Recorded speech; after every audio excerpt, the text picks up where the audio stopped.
People like to ask me, why am I still buying SEI as of right now? Well, it's very simple. It's because not only do I hypothetically see it go into the price of $20 during this bull run, but another reason why is because when it comes to blockchains, I think SEI is arguably easily top 3. I really do mean that because, yeah, sure, we do know about other layer 1 blockchains. Let's say people love, Algorand, Avalanche, and don't get me wrong, I do love them too, like for instance, Solana. But when you take a look at something like SEI, granted, adoption hasn't been the best, but on paper at least, this is something that could be so legendary because it's even been stated that when it comes to SEI, it is the world's fastest parallel blockchain. Again, this is just alleged, right? But I really don't see why that actually isn't true. Because take a look at, for instance, people like to say that Ethereum is really fast. Well, it's actually not true because you take a look at transaction finality times around 6 minutes. Now, people may be thinking, okay, that's not too bad, right? Because Bitcoin is around 60 minutes. So they may think that's a very big upgrade. Well, compared to that, yeah. But when you take a look at something that's even better, let's say something like Solana, which transaction finality time is around 2.5 seconds. Now, again, that's a totally night and day difference when compared to Ethereum. But we all know that Solana is better than Ethereum, at least in my perspective, at least, when it comes to building projects and whatnot. However, when it comes to SEI, the transaction finality time, again, on average, is around 380 milliseconds. Now, you got to let that sink in again, right? 380 milliseconds, that is no joke right there. I mean, that's literally less than half a second. That's how amazing SEI is. So can you imagine that, right? I mean, can you imagine how much more transactions it can process, let's say, within an hour, within 2 hours, when compared to something like Ethereum, when compared to something like, let's say, Solana? I mean, even though it may not seem like that much, in the short term, over the long term, it really does add up. And efficient, or should I say, having efficiency, right? That right there is something that enterprises look for. And let's face it, when these enterprises want to adopt blockchain technology, what they want to look for is something that's going to help their business, something that's actually going to improve it, not what has the most fans, not what has the most hype, not what is most talked about on social media platforms. They don't really care about that because these enterprises, they're looking to, quite essentially gain profit, right? They're looking to improve, they're looking to grow. So when they take a look at something like this, I think it's only fair and logical to assume that this could be a premier choice for enterprises moving forward. And a lot of, projects out there, they're more so focused on the retail market, and there's nothing wrong with that. There is a big market for that.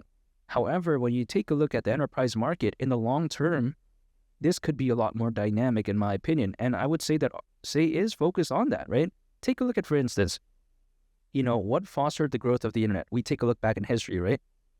Did the retail market help? Yeah, but then it was really driven through enterprise adoption. So I'm not saying that history is always going to repeat itself, but enterprises, logically speaking, they have the capital, they have the volume, and they have the resources to just facilitate growth at a much larger scale than, let's say, like the retail market. So when I take a look at something like SEI, which is, I would say, right, no pun intended, optimized for enterprise adoption, and also even for the retail market too, really, this is something that is really dynamic in my opinion.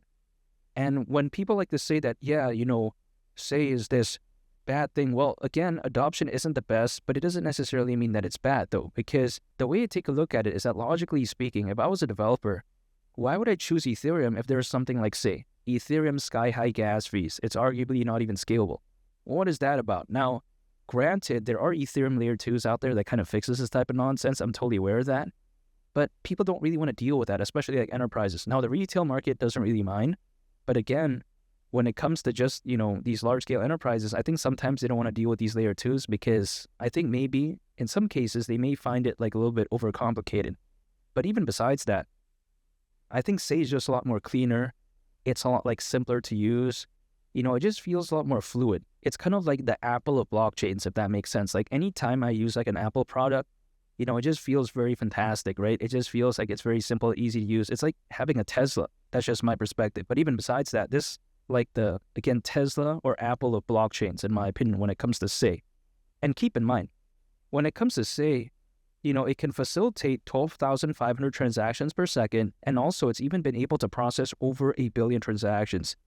So yeah, that's very impressive. Not to mention, SEI is allegedly supported by giants such as, for instance, Coinbase. I mean, we all know that, right? That's literally so massive. And when we take a look at the Coinbase as an exchange, that's very reputable.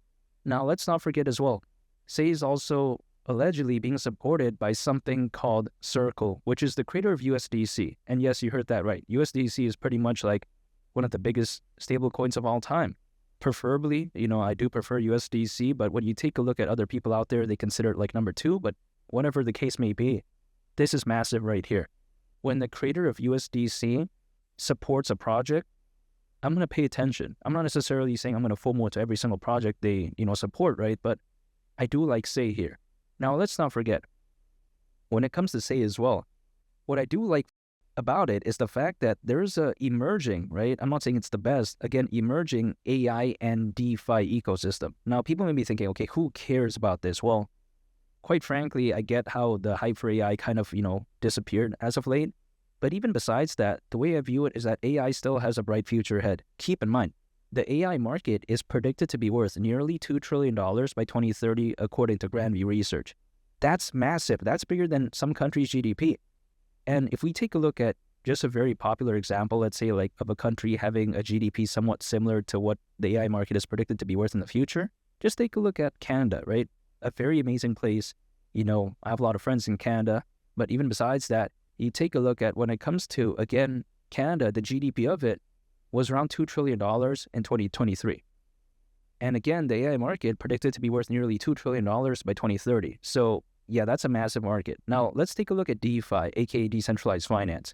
That market right there is predicted to be worth over $200 billion, yet again, by Grandview Research by 2030. So these are good markets, and seeing some of these projects emerge on SEI, or should I say on its ecosystem, I think it's good news nonetheless. It may not be like, the best projects of all time or something like that. However, I do like the direction in which it is heading. Now, people like to say that, SEI at the price of $20 is impossible. Well, is it really? I mean, if it were to go to the price of $20, considering current circulating supply, market cap would be around $90 billion. So it's not bad, right? We've seen BNB reach over $100 billion in market cap back in 2021. And BNB, I don't think is this dynamic. Even according to Crypto.com research, on the BNB Smart Chain ecosystem, at least back in 2023, right, on there, slightly over 2% of the crypto hacks that happen on there that year. So could you imagine? So that's slightly over 2 out of every 100 hacks occurred on there allegedly in the year of 2023, according to Crypto.com research. That's not good. So BNB was able to reach over $100 billion in market cap. SEI, which I think is much more dynamic, I think it's much more fantastic. It can't go to around a $90 billion market cap. I just don't see why not. SEI, keep in mind, $20 is around a 70x from here. So I think that's very dynamic, at least hypothetically. And why would this bull run be bad? I just don't think it's going to be bad. There's going to be short-term volatility. I totally understand that. But when there's over 600 million crypto owners, according to Crypto.com research, which we do, not to mention you take a look at, something like the Bitcoin ETF, this is going to be a massive bull run. I think it's just a matter of time because even historically speaking, altcoins as a worst case scenario, they typically peak around 18 months after a Bitcoin halving event.